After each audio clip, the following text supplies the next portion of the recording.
কুমিল্লার ১৪ গ্রাম ও ভোলার বোরহানউদ্দিনে বিএনপি এবং জামায়াতে ইসলামীর নেতাকর্মীদের মধ্যে সংঘর্ষ হয়েছে। কুমিল্লায় জামায়াত আমিরের জনসভা শেষের পরপরই সংঘর্ষে জড়ায় জামায়াত বিএনপির নেতাকর্মীরা।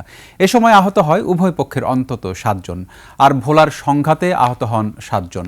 প্রতিনিধিদের তথ্যচিত্রে ডেস্ক রিপোর্ট।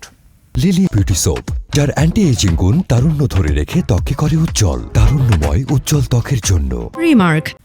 কুমিল্লার ১৪ গ্রাম ও ভোলার বোরহানউদ্দিনে বিএনপি এবং জামায়াতে ইসলামীর নেতাকর্মীদের মধ্যে সংঘর্ষ হয়েছে।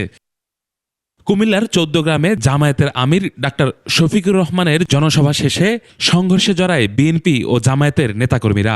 রণক্ষেত্রে পরিণত হয় জগন্নাথদিঘি ইউনিয়নের হাটবাইর এলাকা। আহতদের মধ্যে ১৪ গ্রাম উপজেলা শিবিরের দক্ষিণ সভাপতি রিফাত সানি এবং উপজেলা বিএনপির সহসভাপতি সোলাইমান চৌধুরী রয়েছে।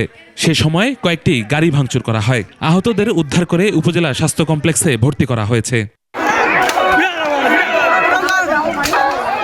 এদিকে ভোলার বোরহানউদ্দিন উপজেলার টবগী ইউনিয়নেও জামায়াত বিএনপির নেতাকর্মীদের মধ্যে সংঘর্ষ হয়েছে। সেখানে নির্বাচনী প্রচারণাকে কেন্দ্র করে সংঘর্ষে জড়িয়েছে দুই দলের সমর্থকরা। পরিস্থিতি নিয়ন্ত্রণে আনতে ১৪ গ্রাম ও বোরহানউদ্দিনের ঘটনাস্থলগুলোতে সেনাবাহিনী ও পুলিশ মোতায়েন রয়েছে। এলাকায় পরিস্থিতি থমথমে। ইউসুফ হাসান নাইম, ২১ টেলিভিশন।